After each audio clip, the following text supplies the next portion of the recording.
Bismillahirrahmanirrahim. Assalamualaikum warahmatullahi wabarakatuh. Salam sejahtera bagi kita semua. Selamat pagi para profesor, Bapak dan Ibu dosen Departemen Teknik Elektro, dan yang kami banggakan para mahasiswa Departemen Teknik Elektro. Perkenalkan, saya Elang, moderator pada acara pagi yang berbahagia ini. Baik, kegiatan Friday Morning Forum pada hari ini akan menghadirkan salah satu presenter dari Wireless and Mobile Communication Research Group.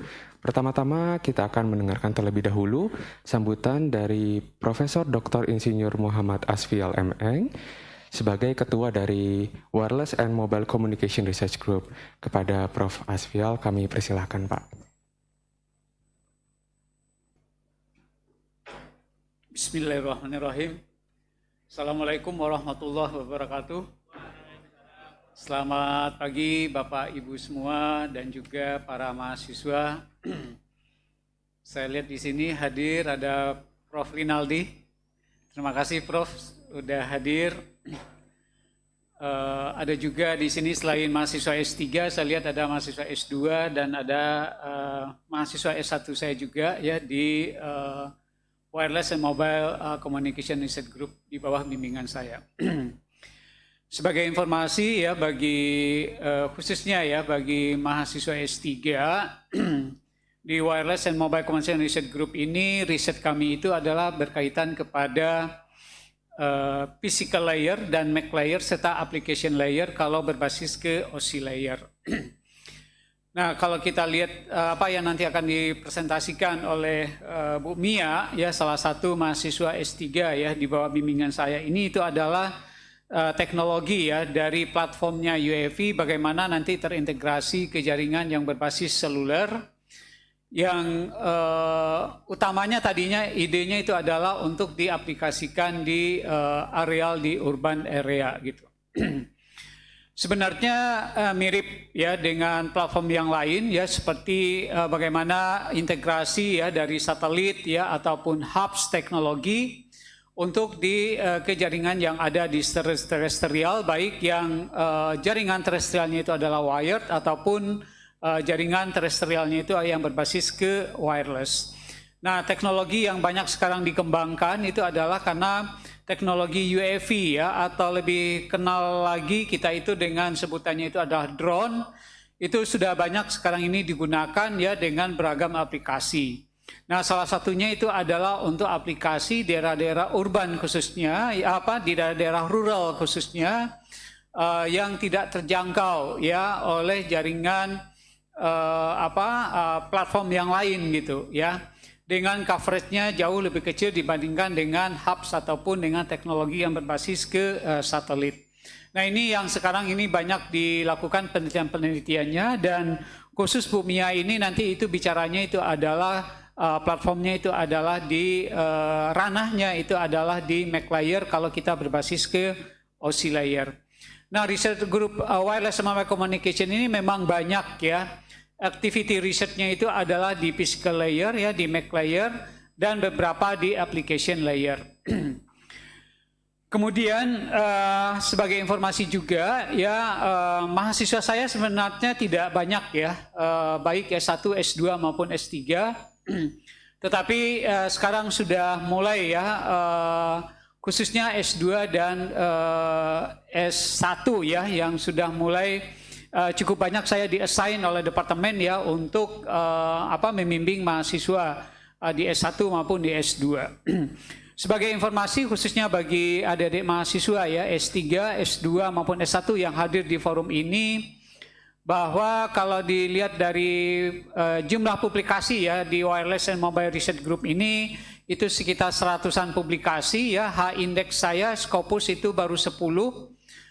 Tetapi cukup bagus ya secara rata-rata ya dari total H-index ya dosen-dosen yang ada di Departemen Teknik Elektro. Nah, silakan nanti ya adik-adik mahasiswa S3 khususnya teman-teman S3 sebenarnya tidak tertutup ya bagi kami untuk berkolaborasi juga dengan riset grup yang lain, seperti yang sudah berjalan sekarang ini itu adalah dengan riset grupnya Profesor Riri Fitrisari. Nah itu ada beberapa mahasiswa S3 beliau juga, yaitu yang sebagai co-promotornya itu adalah saya, dan sekarang ini ada dua mahasiswa ya di bawah Profesor Riri yang juga gabung sebenarnya ya dengan Wireless and Mobile Communication Research Group ini. Karena ada beberapa topik yang memang itu beririsan ya dengan topik riset ya di grupnya Profesor Riri Fitrisari. Nah mungkin ini sebagai pembuka saja dari saya ya, sebagai informasi singkat terkait dengan wireless and mobile communication ini. Dan pada pagi hari ini Bu Mia ya sebagai salah satu mahasiswa S3 di Research Group ini akan mempresentasikan topik yang terkait dengan UAV ya, Area Base Station Connected to Cellular Network ya. Memang UAV ini atau teknologi yang lebih kita kenal tadi yang saya sebutkan itu adalah drone, itu juga banyak sekarang ini bagaimana koneksinya ke jaringan di seluler di levelnya terestrial. Nah, contohnya nanti itu adalah di disaster area ya, di mana analisisnya masih dilakukan secara simulasi.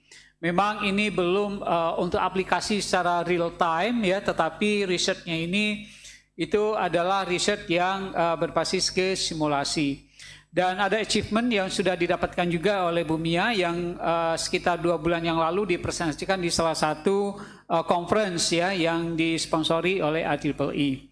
Nah untuk lebih lengkapnya nanti Ibu Mia yang nanti akan menjelaskan ya terkait dengan progres ya, apa yang sudah dilakukan oleh Bu Mia ya sebagai mahasiswa S3 yang bergabung di Wireless and Mobile Communication Research Group ini. Mungkin itu saja dari saya. Terima kasih. Wassalamualaikum warahmatullahi wabarakatuh.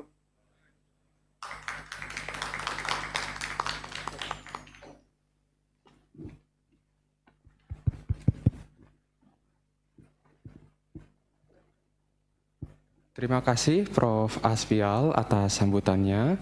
Selanjutnya kita akan masuk ke inti acara pada pagi hari ini, yaitu pemaparan yang akan disampaikan oleh Ibu Mia Galina. Kepada Ibu Mia kami persilahkan.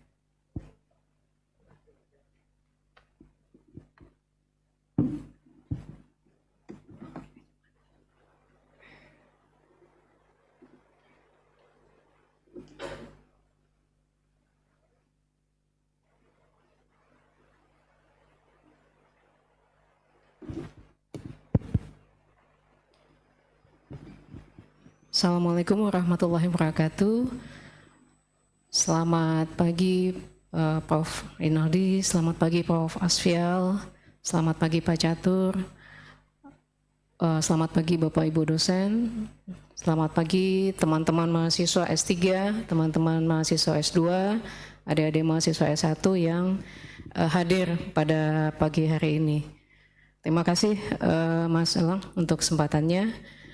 Sebelum memulai, saya ingin memperkenalkan diri, nama saya Mia Galina. Saya lulus tes S3 di Universitas Indonesia tahun 2019, tetapi saya mulai kuliahnya di 2020, karena kebetulan pada saat itu ada kendala. Jadi saya mulai di 2020 memulai studi di sini. Saat ini saya bekerja di Presiden University sebagai dosen, sudah 6 tahun di sana. Sebelumnya saya bekerja di Ericsson Indonesia selama 9 tahun dan sebelumnya lagi di grupnya Indosat. Jadi memang kebanyakan aktivitas saya lebih banyak di wireless mobile seluler. Pagi ini saya ingin sharing tentang kegiatan penelitian yang sedang saya lakukan di bawah bimbingan Prof. Asfial dan Bapak Surya. Ini terkait dengan UAV Aerial Base Station Connected to Cellular Network untuk di disaster area. Pada poin ini saya fokus pada outage probability dan achievable rate analisisnya.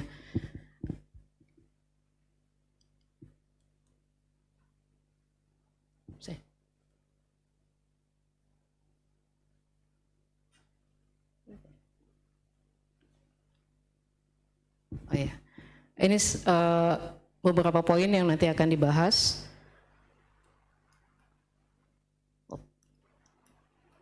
Nah, kalau melihat latar belakangnya, ya, kita ketahui bahwa sekarang UAV sudah sangat banyak digunakan, tidak saja pada bidang-bidang teknologi, tetapi juga di bidang-bidang lainnya.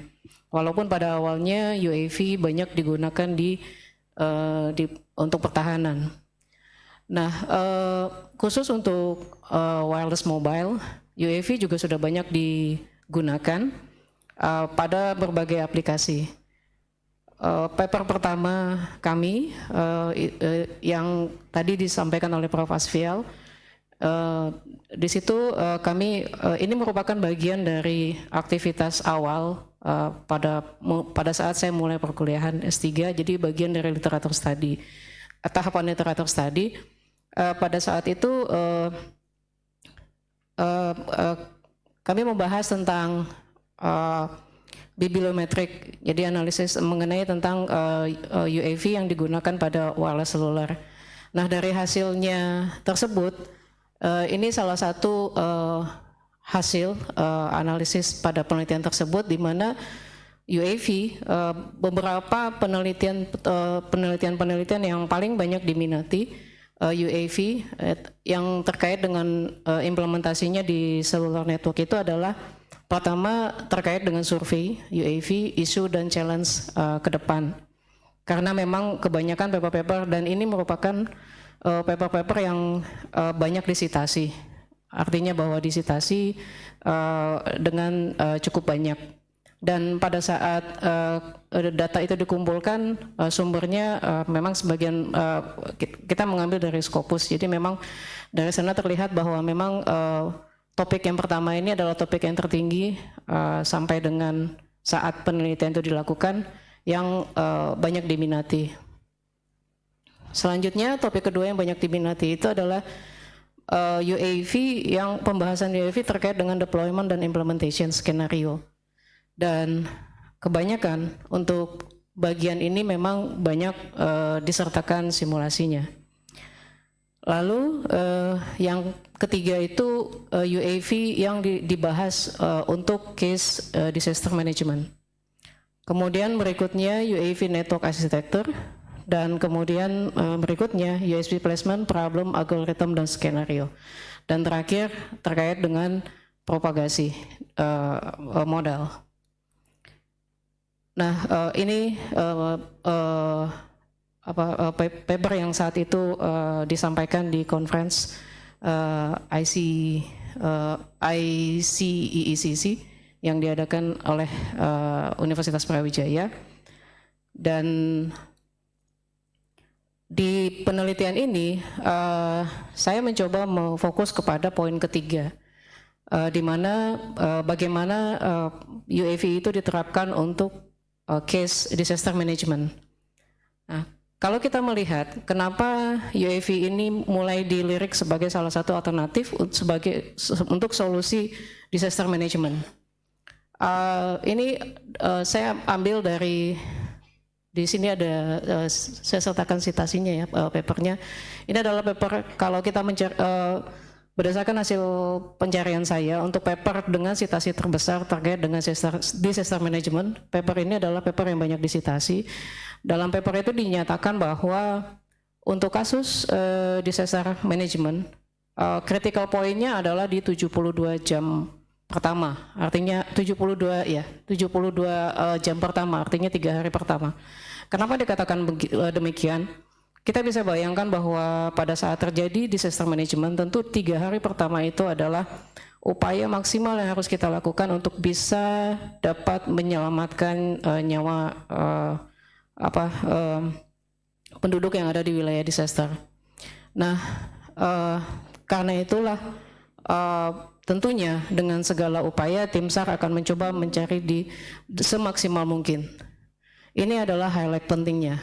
Namun permasalahannya adalah tentunya dengan adanya disaster tersebut, kebencanaan di wilayah tersebut seringkali akan menyebabkan infrastruktur telekomunikasi down.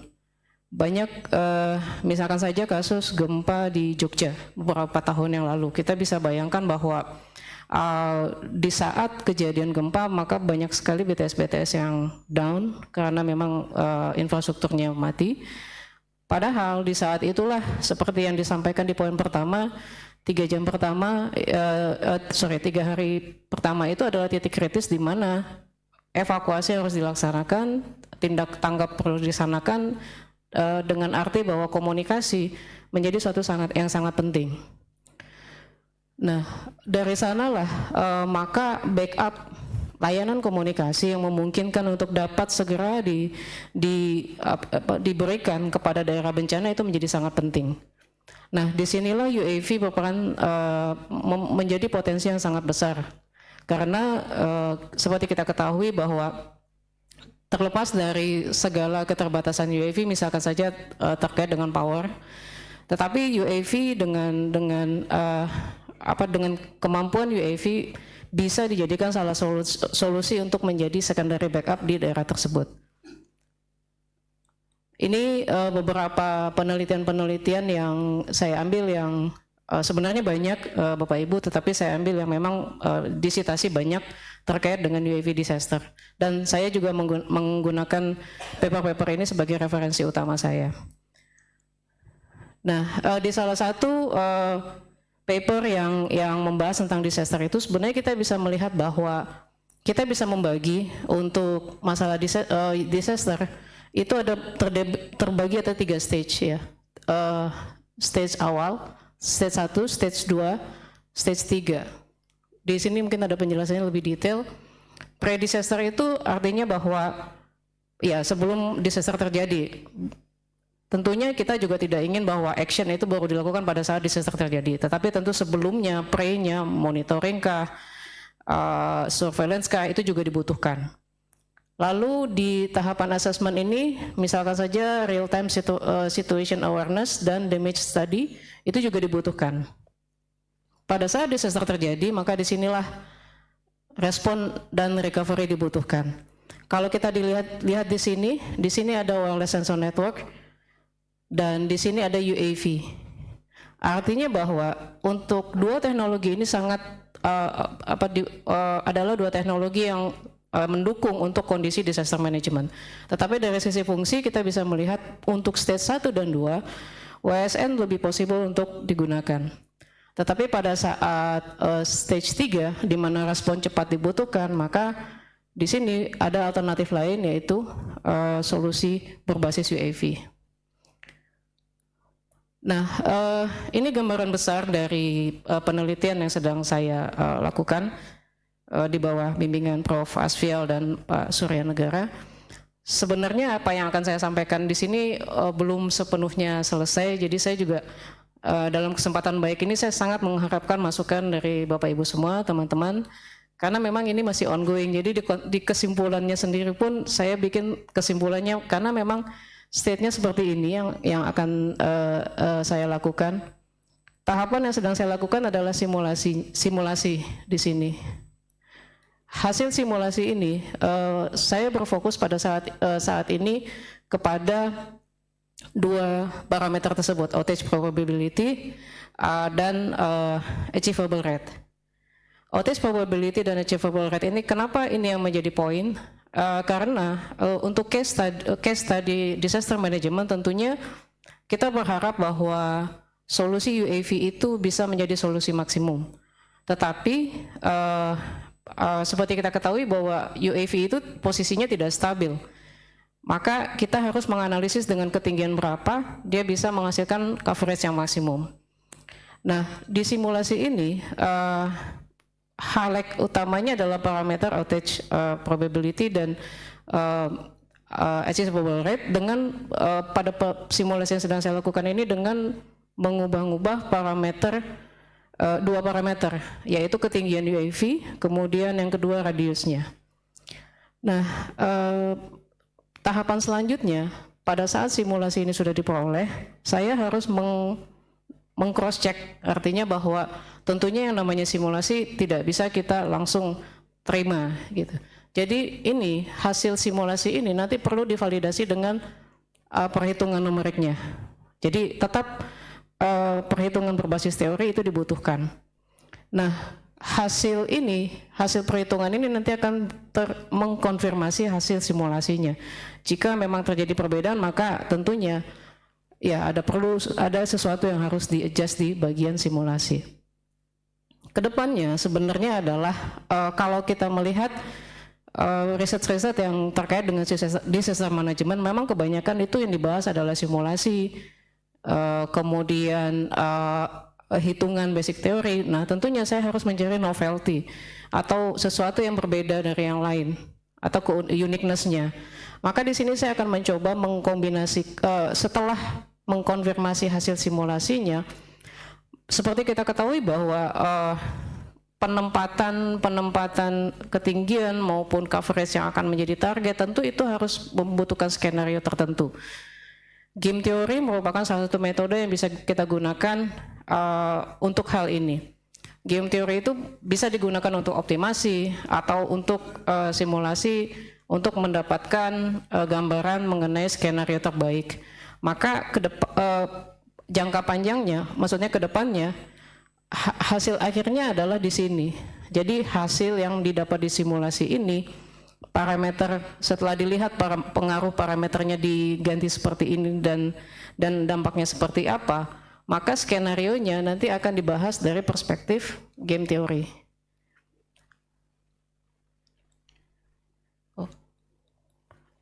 Nah, kalau bicara basic konsep, saya mohon izin tidak menampilkan semua karena cukup banyak. Mungkin beberapa konsep dasar yang saya sampaikan di sini, misalkan saja mengenai UAV. Secara sistem UAV kurang lebih seperti ini.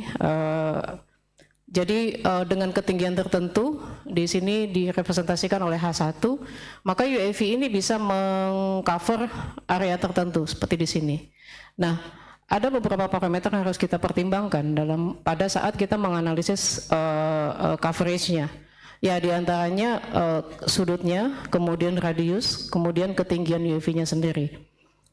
Dan tentunya sebenarnya kalau kita sudah bicara propagasi, sudah lebih banyak lagi parameternya. Nah, terkait dengan UAV sendiri, sebenarnya kalau kita lihat secara sistem, kita bisa membagi UAV itu menjadi 3 bagian. Ya. Ada UAV Assist Cellular Communication, mohon maaf kurang jelas gambarnya. UAV Assist Cellular Communication, di mana di sini terlihat bahwa UAV bisa digunakan sebagai kurang jelas ya. Sebenarnya di sini ada user dan komunikasinya bisa lewat UAV. Lalu bisa juga UAV melayani beberapa BTS di sini.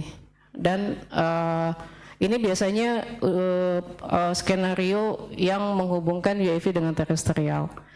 Atau skenario terakhir adalah beberapa UAV bisa dihubungkan sehingga bisa membentuk satu network untuk mengcover daerah tertentu, atau di sini yang dikenal dengan headnet ya. Nah, nantinya untuk disaster lebih kepada di sini. Jadi UAV akan menjadi akan mengcover layanan komunikasi secara temporary untuk daerah tertentu. Nah, ini ada beberapa dasar teori, tapi saya juga tidak tampilkan banyak, khawatir tidak cukup waktunya. Karena kita bicara tentang outage probability, maka saya highlight sedikit bahwa yang dimaksud dengan outage probability di sini adalah probability receive power-nya itu batas power penerimaan itu yang dibatasi oleh batas minimumnya. Ya, atau kita sebut dengan payout, ini probability output, pay output. Maka di sini ada threshold minimum yang harus kita penuhi. Nah, ya ini sekedar pembandingan saja. Kalau yang path loss biasanya outage probability-nya itu seperti ini ya, karena tidak ada, ini path loss only ya. Path loss only, maka tidak ada gangguan di sini. Tetapi kalau path loss dan shadowing, ini bentuknya bentuk amoeba shell ya. Kalau di beberapa textbook dikatakan seperti ini, maka ini akan dipengaruhi oleh beberapa faktor. Lalu selanjutnya achievable rate itu sebenarnya yang dimaksud dengan achievable rate di sini adalah throughput ya dari jaringan. Kemudian di sini juga nanti kita harus mengenal ada yang disebut dengan average achievable rate ya, rata-ratanya. Achievable rate rata-ratanya yang dimaksud di sini adalah nilai rata-rata throughput dari network itu secara keseluruhan. Pada akhirnya parameter-parameter ini nantinya akan berpengaruh kepada coverage area, sehingga karena itulah ini menjadi concern highlight saya mengapa poin penelitian ini berfokus kepada outage probability dan achievable rate. Nah, ini metode yang digunakan ya tentunya seperti tadi tujuan yang telah dijelaskan, maka tahapannya adalah saat ini tahapannya sedang melakukan tahapan simulasi dengan berfokus kepada outage probability dan achievable rate dengan mensimulasikan dua parameter ketinggian UAV dan radius cakupannya. Lalu dari sana kemudian ya dilakukan simulasi dan nantinya hasil inilah yang kemudian akan dikonfirmasi dengan hasil perhitungan untuk memastikan bahwa apakah simulasi yang dihasilkan itu sudah akurat atau memang perlu direview kembali. Nah, tentunya dalam membuat simulasi kita harus men-setup parameter-parameter dasarnya dan parameter-parameter dasar ini saya menggunakan simulasi yang tentunya benchmark dari beberapa penelitian-penelitian yang ada dan saya dari sana kita mengetahui apa sih basic parameter yang perlu diperhatikan, lalu tentunya ada keunikan di sini yang disesuaikan dengan tujuan penelitian saya. Nah, karena tadi seperti tadi bahwa yang akan saya ubah adalah ketinggian UAV dan radius, maka di parameter di sini maka yang variabel itu adalah parameter ketinggian UAV dan radiusnya. Kecil, mohon maaf. Nah, waduh nggak kelihatan ya. Di sini saya melakukan beberapa simulasi. Jadi pertama simulasi yang terkait dengan probability outage, dan yang dilakukan adalah dengan melakukan simulasi untuk 3 ketinggian UAV. Yang pertama ketinggian 30 meter, 20 dan 10. Lalu dari hasilnya, mohon maaf Bapak Ibu, saya pikir sudah cukup jelas, ternyata kecil ya. Nah, di sini terlihat bahwa setiap di sini sinyal to noise rasionya saya buat sama. Jadi artinya yang diubah itu adalah parameter ketinggian UAV-nya dan parameter radius antena. Tetapi perubahannya tidak sekaligus. Jadi pertama yang dirubah ketinggian UAV-nya, kemudian dengan SNR yang sama, lalu dilihat probability dan outage probability dan achievable rate-nya, lalu setelah itu dilakukan simulasi yang sama dengan perubahan ketinggian UAV. Nah, nggak kelihatan ya. Dari sana terlihat bahwa seperti kita ketahui ini sinyal to noise-nya semakin besar di sini, maka di sini achievable probability-nya semakin kecil. Polanya didapat secara dengan mengganti-ganti ketinggian UAV, polanya sama, tetapi kita bisa lihat bahwa untuk ketinggian yang lebih rendah, maka outage probability-nya menurun lebih cepat. Demikian juga pada saat melakukan simulasi dengan mengubah-ubah radius UAV. Ya, di sini. Untuk perubahan radius UAV saya juga melakukan 3 perubahan dengan 3 nilai yang berbeda, yaitu yang pertama 15, kedua 10 meter, dan yang ketiga 5 meter. Nah, hasilnya juga diperoleh seperti ini, namun di sini saya buat conclusionnya masih temporary ya, karena seperti yang saya sampaikan tadi Bapak Ibu bahwa sampai saat ini tahapan saya adalah di tahapan simulasi. Hasilnya sudah didapat, namun tentunya saya harus melakukan perbandingan dengan bagaimana kalau dilakukan perhitungan. Nah, ini yang tahapan berikutnya. Jadi simulasi di sini sudah dilakukan. Selanjutnya saya akan melanjutkan ke tahapan perhitungan sehingga nanti bisa diketahui apakah simulasi ini sudah benar-benar sudah merepresentasikan hasil yang benar ataukah ada yang perlu di-improve atau diperbaiki.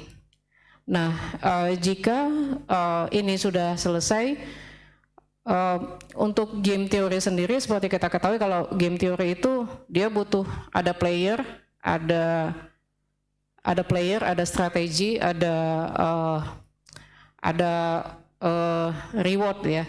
Nah, untuk strateginya tentu kalau saya hanya menggunakan 2 parameter, strateginya nanti terbatas.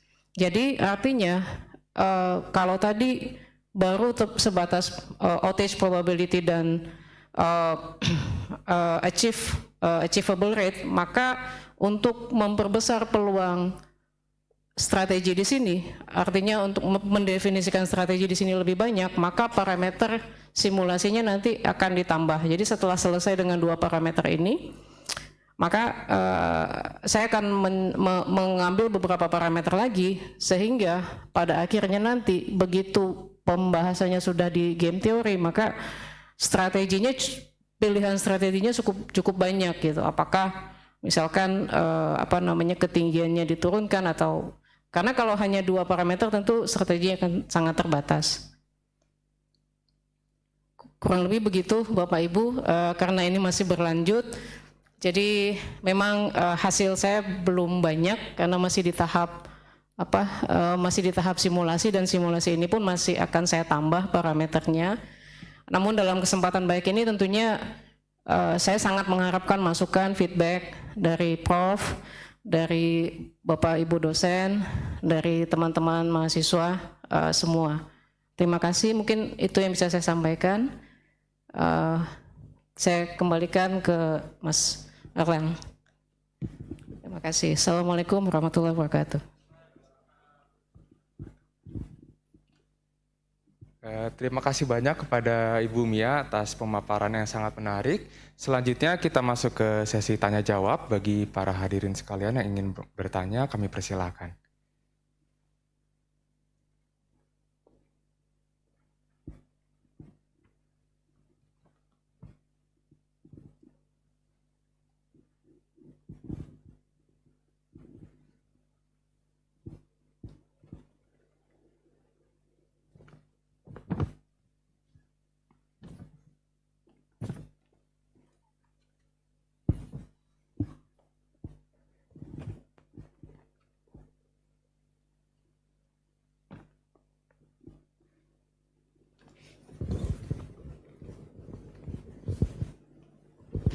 Terima kasih.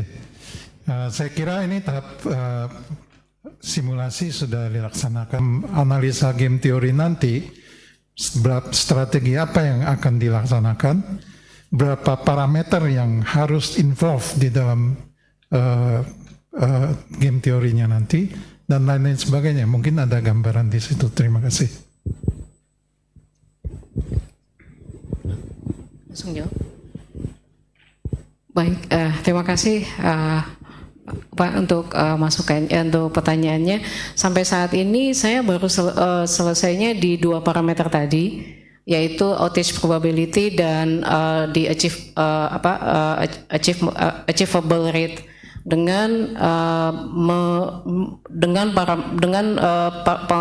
perubahan parameter pada ketinggian UAV dan radiusnya.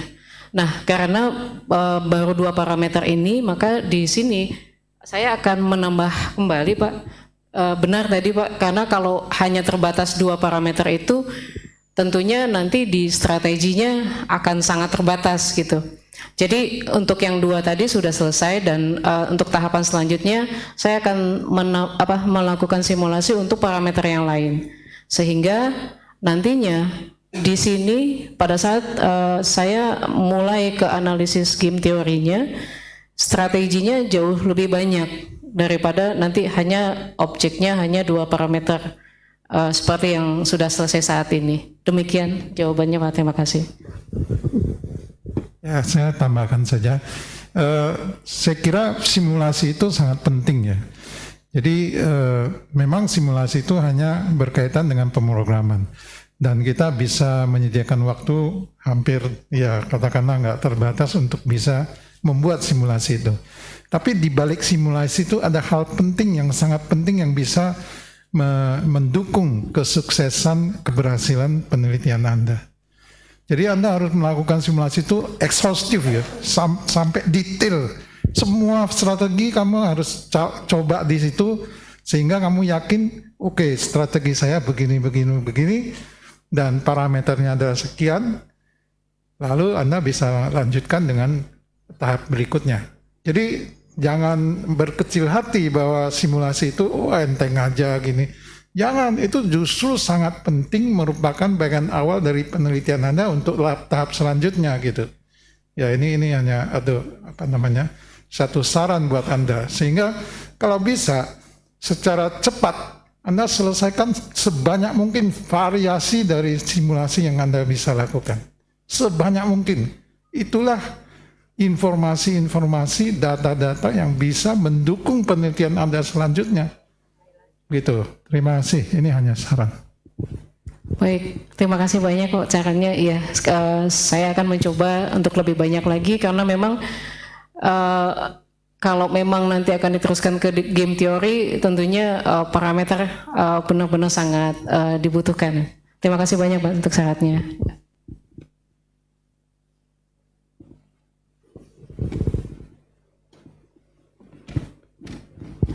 Kita masih punya waktu, Bapak Ibu, jadi bagi yang ingin bertanya, kami masih persilakan.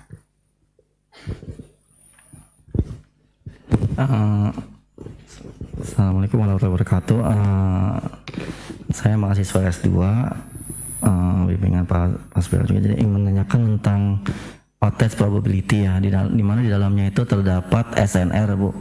Nah, yang dari SNR tersebut kan di sini memperhitungkan SNR-nya pada dalam keadaan cuaca gimana ya, maksudnya kan kalau dalam drone itu kan ada di atas ya, yang mana dia ada angin, ada hujan atau ada dan cerah gitu. Nah, itu yang pertama. Terus yang kedua, dari perhitungan tadi kan ada beberapa simulasi 10 sampai, apakah itu nanti bisa disimulasikan ke dalam machine learning gitu ya. Jadi dengan mendapatkan polanya, jadi kita bisa melihat achievable rate-nya itu dapat apa tidak gitu, malah yang paling optimas gitu. Itu aja, Pak. Baik, terima kasih Mas Tri untuk pertanyaannya. Untuk pertanyaan pertama, saya mengakui bahwa karena ini simulasi, jadi memang untuk kondisi-kondisi tadi itu memang saya masih terkendala untuk bisa dipresentasikan dalam simulasi ini. Tapi menurut saya masukan yang bagus ya, karena memang tentunya kalau memang kita merepresentasikan situasi realnya, kondisi-kondisi tersebut harus dipertimbangkan. Baik, saya akan coba, mungkin nanti biasanya kalau disimulasi berarti ada kondisi-kondisi tertentu yang merepresentasikan, misalkan itu tadi cuaca mendung dan segala macam. Untuk poin kedua, nah kebetulan expertise saya bukan di machine learning, dan ini saya mencobanya pakai Python memang. Sejauh ini saya belum ada rencana ke sana, tapi seperti kalau misalkan parameternya kompleks, tentunya juga machine learning pendekatan yang jauh lebih memungkinkan. Tapi to be honest itu bukan expertise saya. Cuman untuk bisa mengakomodir ya tentunya perlu solusi ya. Setidaknya saya akan coba meninjau apakah dimungkinkan untuk machine learning untuk kalau misalnya kan parameternya sudah cukup kompleks. Terima kasih banyak Mas Tri untuk masukannya.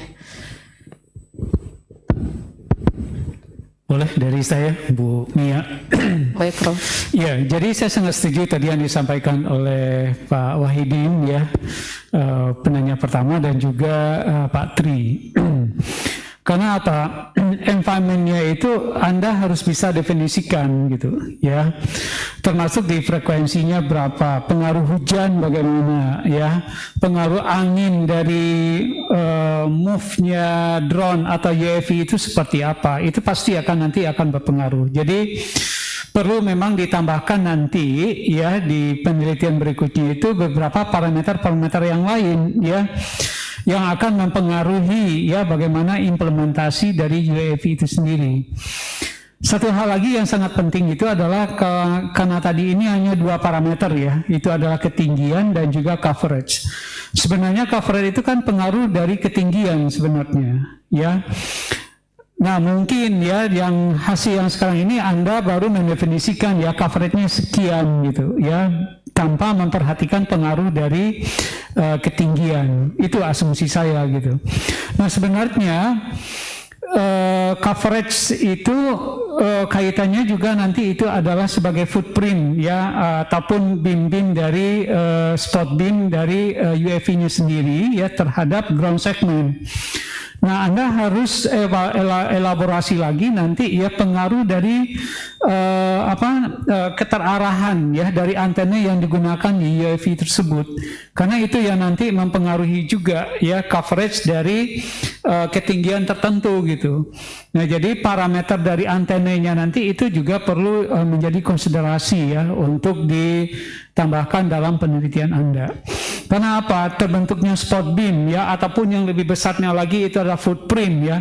Sebenarnya seperti tadi di awal pembukaan yang saya sampaikan ya, implementasi dari UAV ini kan sama saja halnya dengan yang menggunakan teknologi HAPS ya, High Altitude Platform Stations ya, ataupun yang menggunakan satelit yang berintegrasi ya dengan network yang ada di terestrial. Sehingga apa? Parameter-parameter ya untuk di HAPS ataupun di satelit itu bisa menjadi acuan juga nanti. Walaupun ya nilainya tentu akan berbeda ya.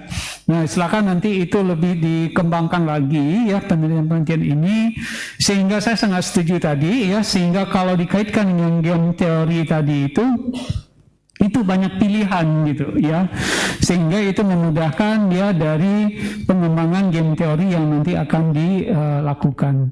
Mungkin itu tambahan saja dari saya. Terima kasih. Terima kasih banyak Prof. Asfiel. Benar Prof, di sini saya rasa juga setelah selesai dua parameter tadi, saya juga harus mengelaborasi lebih banyak karena kembali lagi tadi seperti masukan yang sudah diberikan, karena kalau tidak banyak di sini maka konsekuensinya bahwa game teorinya juga tidak akan bisa optimal. Terima kasih Prof. Ya, sebagai informasi juga bagi Bapak dan Ibu dan juga para mahasiswa yang hadir di sini ya, ide ini memang belum banyak diteliti oleh peneliti di Indonesia, sehingga Bu Mia kemarin ini mendapatkan Best Presentation Award ya di conference yang diikuti oleh Bu Mia ini, sehingga memang ide ini relatif baru ya bagi peneliti-peneliti yang ada di Indonesia. Terima kasih.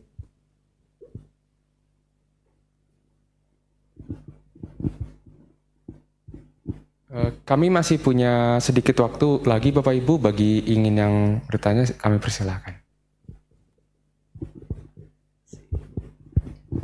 Terima kasih Bu Mia. Saya Ari Setiawan dari riset grupnya Prof. Rinaldi. Sedikit menanyakan mengenai para constraint untuk aplikasinya, parameter yang digunakan untuk besarnya payload untuk drone, karena memang keterbatasannya drone itu adalah waktu dan berat. Sehingga apakah ada constraint waktu misalnya 30 menit kalau payloadnya yang pada umumnya, kebetulan tim kami juga mengoperasikan drone untuk pemotretan udara, sehingga memang payloadnya biasanya kami di 1 kilo atau 1,5 kilogram. Dan aplikasinya sepertinya kan stasioner ya, bukan yang bergerak, tapi ini memang tergantung pada strategi nantinya. Apakah dia direncanakan menggantikan telepon satelit misalnya, artinya hanya satu pengguna, atau dia menjadi hub yang seperti Prof. Aswil bilang tadi. Sepertinya ini lebih kepada menyediakan infrastruktur untuk sebagai hub, sehingga beberapa pengguna di bawah dengan alat komunikasi yang umum, bukan yang khusus seperti telepon satelit, bisa pakai juga. Tapi ya memang kebutuhannya 72 jam, sehingga drone tidak ada yang bisa bertahan sampai beberapa jam. Kemungkinannya balon kalau misalnya diharapkan dia bisa stasioner dan tidak jauh dari tempat dia diluncurkan. Mungkin ada tethering secara fisiknya ke bawah, sebagai pengaman, tapi bisa juga sebagai kelistrikan. Jadi mungkin pertanyaannya lebih kepada rencananya mau berapa menit, 60 menit kah, 120 menit kah, dan berapa kemampuan dia payloadnya untuk peralatan BTS-nya ini. Terima kasih. Terima kasih Pak untuk pertanyaannya. Wah, berat ini. Sudah aplikatif. Terus terang karena saya fokusnya di simulasinya Pak, jadi memang parameter-parameter yang saya ambil adalah saya mencoba mereview dari banyak paper, dan tentunya keterbatasan simulasi ini yang tadi saya sampaikan Pak. Kita tidak bisa apapun misalkan saya memberikan constraint di simulasi dan itu dimungkinkan katakanlah, tetapi pada kenyataannya ada batasan-batasan yang memang secara realnya drone tidak bisa. Sebenarnya kalau mungkin kalau saya bisa cerita di awal ya Prof. Aswil, judul saya itu tentang hub sebenarnya. Jadi judul yang saya ajukan ke Prof. Aswil itu tentang hubs, karena saya berpikir ya itu tadi hubs coveragenya lebih tinggi dengan kemampuan yang lebih lama. Tetapi saya kendalanya saat itu adalah ternyata dengan ketinggian yang lebih tinggi itu pengaruhnya lebih banyak ya, stratosfer berpengaruh dan segala macam. Karena itulah akhirnya saya turun. Kalau hubs itu kan high altitude platform station, di bawahnya itu lab, low altitude platform station. UAV ini adalah lab. Nah, kembali lagi ke pertanyaan tadi Pak, terus terang kalau constraint, kalau kita masih di area simulasi itu memang sulit menentukan constraint yang ideal jika akan diterapkan di apa namanya tadi, karena sepertinya pertanyaan Bapak langsung ke praktikalnya ya, ideal di lapangan. Nah, saya jujur saja kalau sejauh ini kalau sebatas simulasi saya constraint-nya saya tidak bisa yakin apakah memang itu untuk real di lapangan apakah bisa sesuai apa tidak Pak. Mungkin itu yang bisa saya berikan jawaban. Terima kasih Pak. Mungkin bisa saya tambahkan sedikit ya Bu Mia. Pertanyaan yang tadi itu, kaitannya tadi itu pengaruhnya itu adalah berapa lama sih ya baterainya tahan gitu ya untuk dioperasikan. Nah sekarang kalau kita lihat ya, karena UAV ini semakin banyak sekarang aplikasinya gitu ya, termasuk pabrikan dari drone-nya itu sendiri itu sudah ada itu ya, di mana di UAV-nya itu juga supaya dia itu bisa tahan lama ya baterainya itu ada juga yang sudah dipasangkan PV ya, photovoltaic ya di drone-nya itu sendiri ya. Kemudian juga ada teknologi ya yang menggunakan wireless charging gitu. Jadi tidak perlu harus diturunkan dulu ya, diganti baterai dengan yang baru, tetapi itu juga sudah menggunakan teknologi wireless charging gitu. Nah ini yang kaitannya ke teknologi drone-nya itu sendiri. Nah semakin kalau pemilihannya itu sudah ada misalkan drone-nya yang menggunakan PV ya, kemudian juga bisa wireless charging ya, tentunya ya masa operasionalnya itu juga bisa akan lebih lama gitu. Mungkin ini sedikit tambahan informasi saja dari saya. Terima kasih. Baik, terima kasih banyak Prof untuk tambahan informasinya. Baik, kami masih punya sedikit waktu lagi Bapak Ibu. Bagi masih yang ingin bertanya kami persilakan.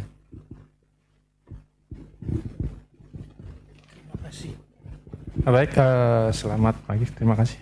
Nama saya Indra, saya dari Vipres Research Group ya, Research Group. Yang saya penasarannya gini, ini kan untuk mengakomodasi komunikasi dari korban bencana ya Bu ya. Nah, kembali lagi ke durasi mobile unitnya. HP itu kan paling lama bertahan 16 sampai 18 jam ya. Sepengetahuan saya gitu loh. Apalagi kalau dalam kondisi bencana nggak sempat ngecas. Kalau ada outage udah nggak mungkin ngecas lagi. Memang saya kira crucial time-nya justru lebih pendek ya. Memang untuk drone, untuk UAV, untuk small copter gitu memang masih mencukupi. Cuman saya mau mencoba apakah Bumia mempertimbangkan penggunaannya itu bukan hanya sekedar untuk mengcoverage jaringan komunikasi, tapi apakah memungkinkan juga menggunakan multiple UAV ini untuk melacak ya. Jadi dia kan sebagai base station ya Bu ya. Nah, base station Betul, itu dia bisa mendeteksi mobile unit yang ada di lokasi bencana. Kalau ada beberapa UAV yang mendeteksi itu dan mungkin bisa di cross correlation lokasinya, mungkin bisa membuat mapping di mana saja titik-titik yang memungkinkan mobile unit HP ya. HP itu terdeteksi, apakah bisa digunakan sebagai data awal untuk istilahnya kalau SAR itu sektor search gitu ya, sektoral search dibandingkan sebagai area search. Saya kira ini sharing dari saya seperti itu saja. Terima kasih Bu. Baik Pak, terima kasih masukannya, bagus sekali. Tadi maksudnya berarti dari UAV-nya dari kekuatan dari sinyalnya apa ya?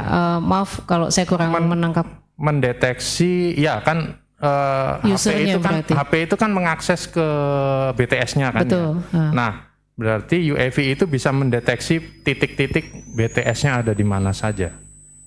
Kalau dia lebih dari satu. Oh, baik, ya, jadi baik. triangulasi atau trilaterasi berdasarkan sinyal yang ditangkap gitu. Iya. Di sini simulasi yang saya lakukan adalah UAV fungsinya base station Pak. UAV kalau kita lihat di textbook itu UAV BS ya, UAV base station. Saya rasa dengan seperti itu dimungkinkan sih Pak, dimungkinkan. Tapi kalau sampai mendeteksinya sejauh ini karena saya lebih kemarin simulasinya memang lebih fokus ke itu tadi, ke outage probability. Tapi menurut saya karena dia difungsikan sebagai base station, saya rasa itu dimungkinkan Pak, dimungkinkan ya. Terima kasih Pak.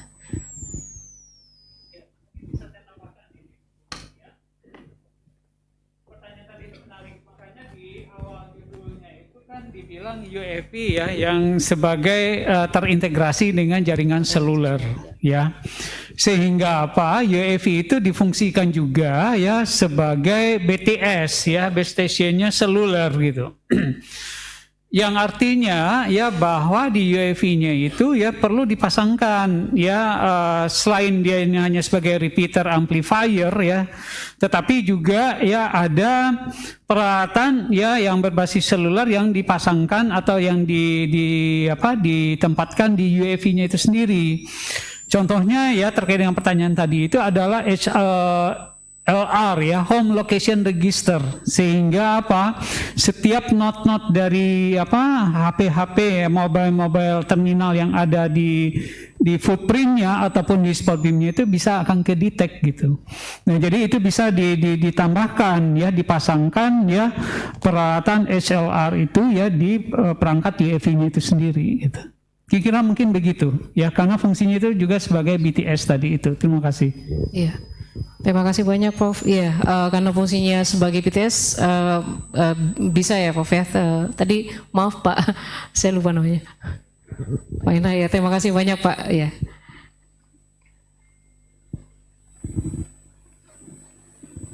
Apakah masih ada yang ingin bertanya?